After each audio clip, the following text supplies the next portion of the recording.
പ്രവാചകന്മാര് പണം വാങ്ങി ലക്ഷണം പറയുന്നു. പ്രവചിക്കുന്നതല്ല, പിന്നെന്തുവാ? അതാണ് ശ്രദ്ധിക്കണം. പണം വാങ്ങി ലക്ഷണം പറയും. ഒത്തിരി പ്രവാചകന്മാർ ഇറങ്ങിയിട്ടുണ്ട് ലക്ഷണം പറയുന്നവര്. Hallelujah hallelujah hallelujah.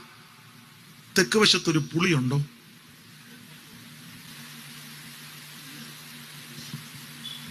വടക്ക് വശത്ത് ഒരു ചെന്തങ്ങ് നിപ്പുണ്ടോ? പക്ഷെ പണ്ടത് ചെന്തങ്ങായിരുന്നു, ഇപ്പൊ പച്ചക. ഇവനെല്ലാം ലക്ഷണം പറഞ്ഞ് നടക്കുക.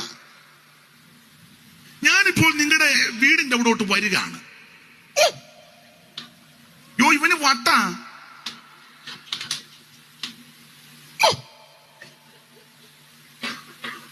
ഞാൻ വരട്ടെ.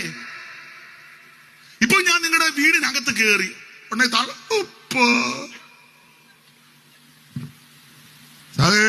എണ്ണത്തിനും മട്ടാണേ. ഇതാണോ പ്രവചനം? ഇത് ലക്ഷണം പറയുക. കൈനോട്ടക്കാരൻ, അഞ്ജനക്കാരൻ, ലക്ഷണക്കാരൻ, മുഹൂർത്തം നോക്കുന്നവൻ, വിചാരം ചെയ്യുന്നവൻ, ഇവനെ എന്നാ ചെയ്യണമെന്ന് പുസ്തകത്തിൽ എഴുതി വെച്ചിട്ടുണ്ട്.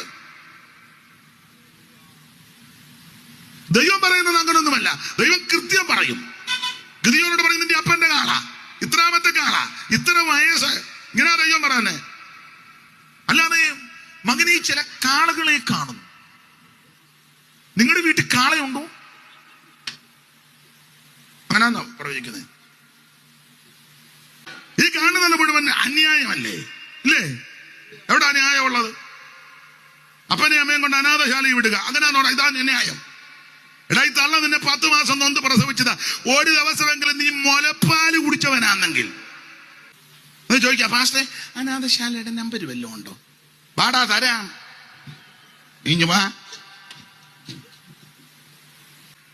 ഒരു കുഞ്ഞിനെ വയറ്റിൽ ചുമന്ന് അതിനെ നൊന്ത് പ്രസവിച്ച് പാല് കൂട്ടി വളർത്താൻ ഒരു അമ്മയ്ക്ക് എന്ത് കഷ്ടപ്പാടാ.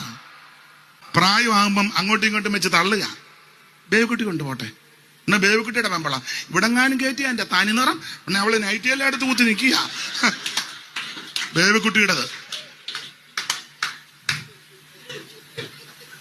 നിങ്ങൾ ചിരിക്കാനെന്നുമ്പോ ഞാൻ ഹൃദയവേദനയോടാ പറയുന്നത്. എനിക്ക് ഒത്തിരി കാര്യങ്ങൾ അറിയാം, അതുകൊണ്ട് ഹൃദയം പൊടിഞ്ഞാ പറയുന്നത്. കൈയടിച്ചിട്ടോ പാടിയിട്ടൊന്നും കാര്യമൊന്നുമില്ല, റാലി നടത്തിയിട്ടൊന്നും കാര്യമില്ല. ദൈവത്തിന് മഹത്വം.